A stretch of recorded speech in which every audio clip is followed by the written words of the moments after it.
তো এটা হচ্ছে তাদের হ্যাপি নিউ ইয়ার। আপনার কিসের হ্যাপি নিউ ইয়ার রে ভাই?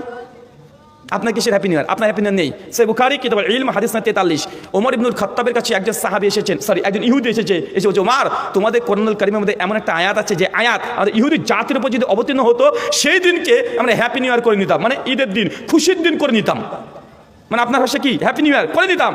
ওমর ইবনুল খাত্তাব বলছে কোন সেই আয়াত? বলছে আল-ইয়াওমা আকমালতু লাকুম দীনাকুম, দিন ইসলামকে মুকাম্মাল করে দিলাম। ওমর বলছে শোনো ইহুদি, যেই দিনে আয়াতটা অবতীর্ণ হয়েছে সেই দিনের কথা খুব ভালো মনে আছে, সেই দিন আশুরার দিন ছিল, সেই দিন আমরা সবাই জুম্মাবারে আমরা অপেক্ষা করছিলাম।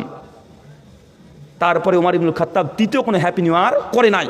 সুনান আবু দাউদ 2248 নম্বর হাদিস আলাদা বলছেন, জাহিলাতের যত ঈদের দিন ছিল, যত খুশির দিন ছিল, হ্যাপি নিউ ইয়ার যা ছিল সবগুলো ধ্বংস করে দিলাম। মাত্র দুটো দিন তোমাদেরকে গিফট করা হলো, এক ঈদুল ফিতর, এক ঈদুল আজহা। তৃতীয় কোনো দিন মুসলিমরা তৈরি করতে পারবে না।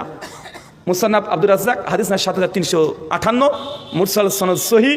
তাউস রাদিয়াল্লাহু তাআলা আনহু তিনি হাদিস বর্ণনা করে রাহিমাহুল্লাহ, তিনি নবী থেকে বলছেন পরিষ্কারভাবে, লা তাত্তাখিযু ইয়ামান ঈদা, তোমরা নির্দিষ্ট কোনো দিনকে ঈদের দিন বা খুশির দিন হিসেবে গ্রহণ করো না, মানে হ্যাপি নিউ ইয়ার করা যাবে না। আর 1 ডজন দলিল দেওয়া যাবে। শুকরান।